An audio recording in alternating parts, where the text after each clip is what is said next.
বন্যায় প্রবাসীদের এগিয়ে আসার আহ্বান প্রধান উপদেষ্টার। বন্যা কবলিত এলাকায় ত্রাণ কার্যক্রম পরিচালনা এবং বন্যা পরবর্তী পুনর্বাসনের জন্য সরকারি বেসরকারি প্রতিষ্ঠানের সমন্বিত উদ্যোগ নিশ্চিত করার উপর গুরুত্ব দিয়েছেন অন্তর্বর্তী সরকারের প্রধান উপদেষ্টা ডক্টর মোহাম্মদ ইউনূস।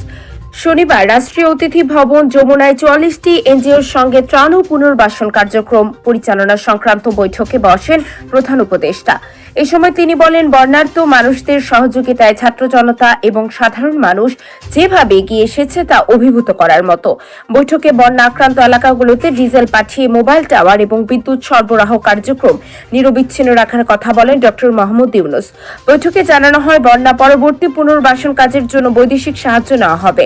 একই সঙ্গে সারা বিশ্বে ছড়িয়ে থাকা প্রবাসীদেরও এগিয়ে আসার আহ্বান জানানো হয়। এর আগে প্রধান উপদেষ্টার উপপ্রেস সচিব অপূর্ব জাহাঙ্গীর বাসসকে বলেছিলেন, সাম্প্রতিক ভয়াবহ বন্যায় উদ্ধার কার্যক্রম ক্ষতিগ্রস্তদের ত্রাণ বিতরণ করছে অনেক এনজিও। মূলত তাদের সঙ্গে বন্যা পরিস্থিতি মোকাবেলার বিষয় নিয়ে আলোচনা করবেন প্রধান উপদেষ্টা।